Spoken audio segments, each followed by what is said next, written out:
Hi everyone, welcome back to my channel. I'm Shamira Benson, one part of Team Benson, and it is time for a hot garden tour. All right guys, so the hot temperatures are starting to make their debut. It is going to be 106 degrees today. Now I am filming this on Friday because we are going to be going out of town. And so I am going to hopefully be back. Well, I will be back for the chat. So hi everybody, I'm live in the chat. But yeah, Arizona, she's starting to clear her throat and cough up some of those hot temperatures.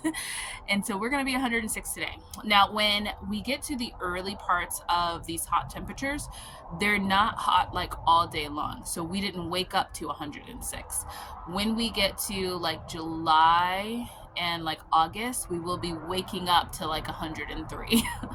So we do have like a little bit cooler mornings. It's about 10 a.m. and we're already at about like maybe 90 degrees, like 92. So it's not too bad. I know for some of you guys are probably like, that's hot, but for us, it's not that hot. But what I will be doing before I leave is putting up my shade cloth. But I want to show you guys my garden for a little garden tour. So let's start over here. Now we have moved some things around, so you guys will see some things moved around. We're gonna be moving some more stuff around before we leave. But we have our turmeric that's doing pretty good. Now these two turmerics, we're gonna move to probably like over there or something like that, where they'll get a little bit more afternoon shade, because the afternoons are what's hot. So we have some turmeric right there. We have our early girl tomato that is just living her best life, guys. Look at this. We got some beautiful tomatoes on here. Nice sized ones. Really nice sized ones. We are going to give her a little bit of shade just for like the bottom half where all these tomatoes pretty much are. But guys, this thing is loaded. It is absolutely loaded. I'm just now really starting to look at it. And she has a ton on her. So yes, we'll give her a little bit of afternoon or a little bit of shade cloth down here, just because this doesn't really have any leaves since we single stemmed it. Guys, we are in the tomatoes this year. This year is our year for tomatoes because we have pounds, like pounds upon pounds. And I wasn't expecting the early girl to do like this well. But yeah, that's one plant with all those tomatoes. So that's going to be a lot of caprese salads because that's what we use our early girls for. Now down below here, we have our parsley, which we're getting ready to harvest again. I'm probably going to try and do that before we leave on tonight. And then we have some onions right here going along the side. We also have our heavy hitter okra. We have one right there, and then this one I think I'm going to pull and just let this one grow.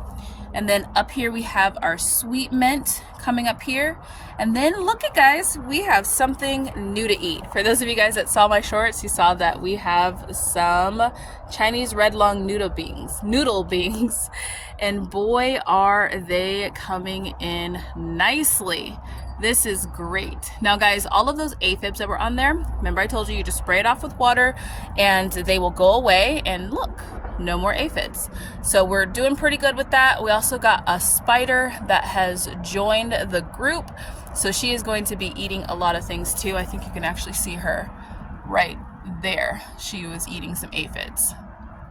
Now, for those of you guys that haven't seen my video, my tip for aphids on your Chinese red long noodle beans was to spray it off with a hard gust of water, because it's the ants that are bringing up the aphids. The aphids can't climb back up. So if you spray them off, they'll fall off, and like when they reproduce or something like that, like just keep spraying them every morning to get like the new flushings of them off, because once the ants put them up there, the ants kind of go away because the aphids feed the ants only on the trip up. So yeah, that's my tip. Now over here we have our lemon balm, which is definitely going to get some shade cloth today. We have our evening primrose, which is looking so nice. Who would have thought that evening primrose is the one we needed for the the summers here in Arizona? We have some hyssop and we have some yarrow, and then we have a mystery either weed or plant right back there. Who knows? We also have our thumb tom tomatoes. They're trying to hold on, but they are dying. But that's okay. Our nasturtium is slowly dying too, so we're probably going to harvest some of these leaves and put in some some witch hazel for a tincture for our skin. And then we did take out the big beefsteak tomato. Over here we have our lemongrass, which is doing pretty good. And then look, our Armenian cucumbers are starting to make their climb. They're starting to send out tendrils and grow a bunch of new leaves. So yes, they're reaching for the sun because they are not liking the shade. Now also over here we have our zucchini. We have zucchini there and there, which could use some more sun. Okay guys, we're reaching that point in the year that when the AC pops on in my video, I actually just go inside because my phone is probably getting ready to overheat, and so am I because it's already hot. So let's get back to where these onions are. So as I was saying, we have our zucchini down here, both over there and right there. And then we have our onions in the middle, and then we have a Roma tomato right here, which is also starting to ripen up. I never thought that this Roma tomato was going to make it, so the fact that it is actually putting off tomatoes is surprising to me. Now below it we have some of our snapdragons, and then we have another turmeric. It's always funny that sometimes you just leave things in your garden and just, you know, forget to take it out or just don't take it out, and it surprises you, like those aromas. What also surprised me this year was this big giant black cherry tomato, which I'm trying to get a good view of. Now it is getting too hot for this big black cherry tomato, but we're starting to slow down on production. We still have a lot that need to turn on here, and also it's trying to put off new leaves on here because all of the older leaves are drying up. Now the nice part about having these older leaves dry up is that I can use all of this stuff for mulch.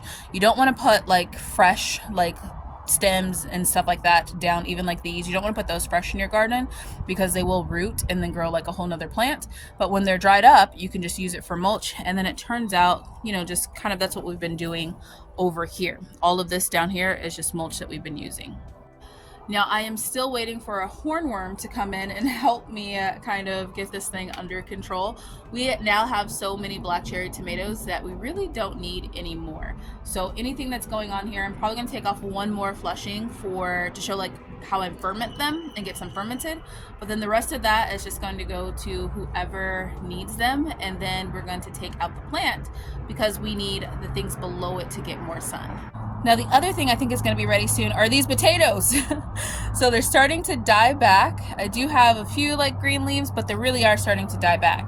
So I'm hoping that we got some good potatoes. I'm hoping that the quail made it to where we waited long enough for the potatoes to grow, because that is always my issue. And then we're going to get some good potatoes. That is my hope. Now we also have some Space Master cucumbers over here. They're starting to do pretty well. We have our stevia, one right here and one right there. And then we have our mulberry, who's looking so big and so huge.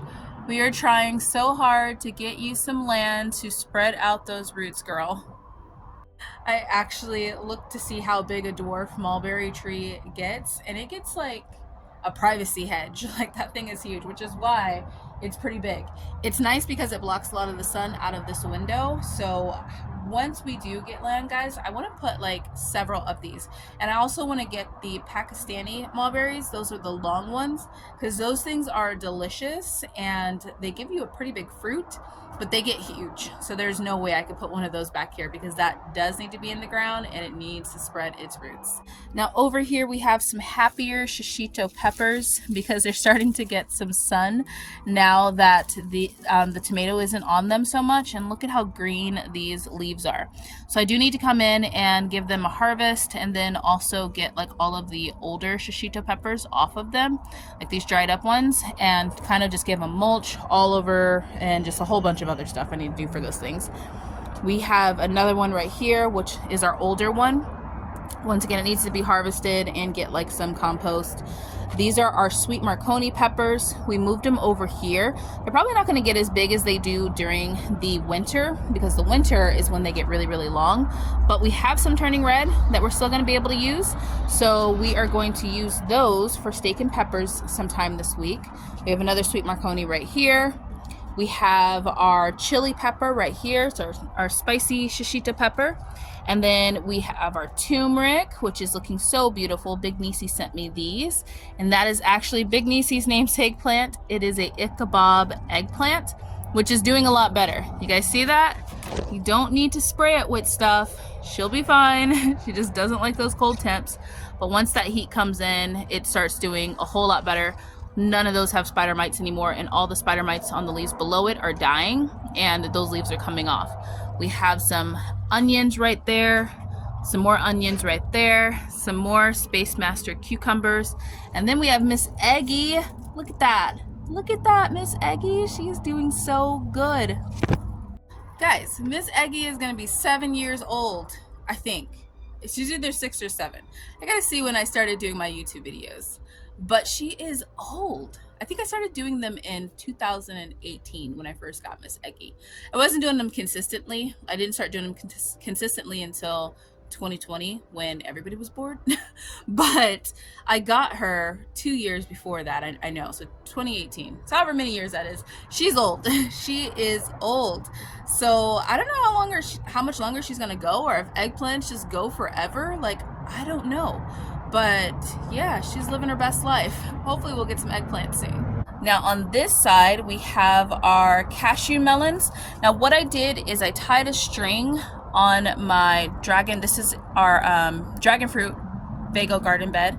I tied strings so I can grow them up and then hopefully out, and then probably wherever else they go, because I think that they're supposed to get like 15 feet.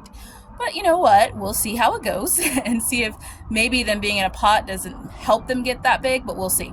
But that's how I'm growing them for right now. We have our red potatoes here, which I think our red potatoes are still doing good, so I'm still gonna let those grow. They don't look to be dying back that much, but it's probably because they're underneath this umbrella, which I'm gonna have to get a new one because this one is breaking, and we wanna make sure she's all good for the summer. Our Dollar Tree pots all need to be redone. I'm gonna get that celery out of there. And then moving down along to here, oh, not forget our peppermint back there with our sweet, and that one is our sweet anise, sweet anise, that's what it is. Sometimes I swear I just draw like a complete blank on what is back here in my garden. Now we have Yuli, which is our grape. We are going to be going to get some arches for her today because she is growing way too big and she needs something to climb on. So what we're going to do is we're going to arch it from here to that pot right back there, and then just have the big arch go over, and then maybe depending on the size umbrella that we get, we might be able to put both of them underneath an umbrella. But if not, we're just going to have her provide the shade because grapes do well here in Arizona. Now back there we have our lemon thyme, which is actually doing really good in that spot. I put it there because I didn't know where to put it when I moved the tables, but it's doing so well, it's not burning, so I'm leaving it there. And then we have our curry tree right here, which is putting off more seeds. How great is that? Over here, our last tree is going to be our dwarf Mexican lime. This one is also probably going to get a space once we get more land because it's been here for years. We did get this one in 2020, so this one is 4 years that it's been back here, but it was probably about like 4 years old once we got it. Guys, if there's one thing I'm truly happy that I did, being a small space gardener, knowing that we wanted to get land other places, is growing my trees. Getting my trees growing to where that way when we do get land, we can just pop them in the ground and they can really expand those roots. But they're already producing. Like our dwarf Mexican lime has been producing for years now. Our mulberry is on its 3rd year of producing. Our curry tree is doing really, really well and gives us tons of curry leaves. So all of these things are already producing. I do want to get one more tree and get that going so that then once we get out there, like I said, we already have trees that are producing and we can just plant. It is getting warm, guys. So we did take up all of the Swiss chard, and the random onions that were right there, they didn't look so hot, so I took up those. I'm gonna let those go for mulch.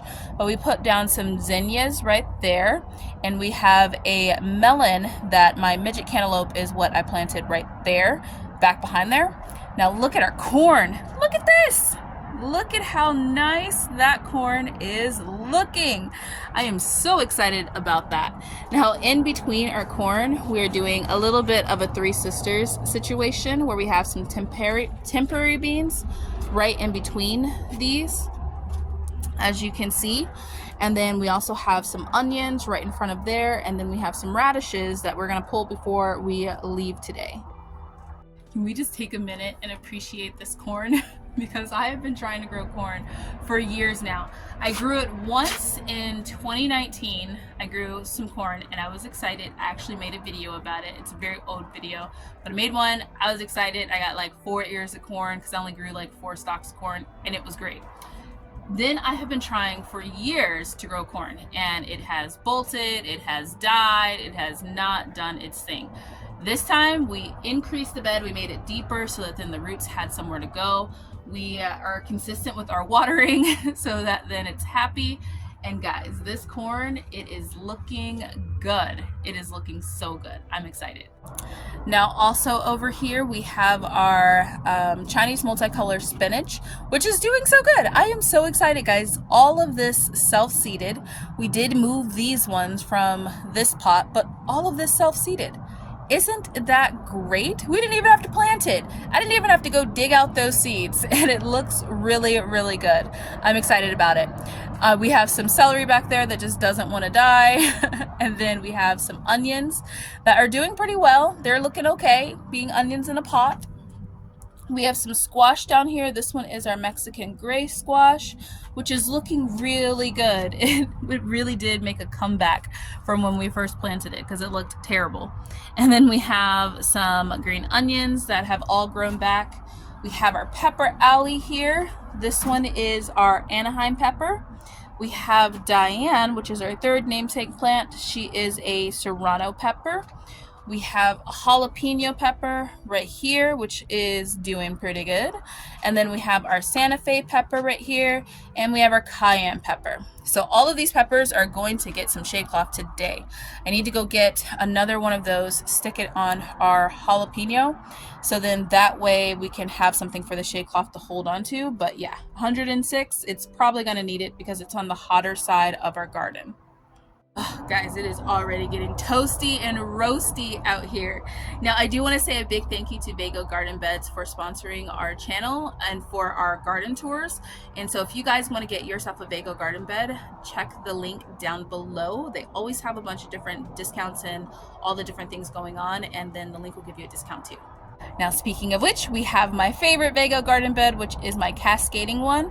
This one is my herb bed. In front of the herb bed, we have some rosemary, and then we also have a banana pepper that we were rescuing that looks absolutely terrible. I need to move this to a cooler spot too.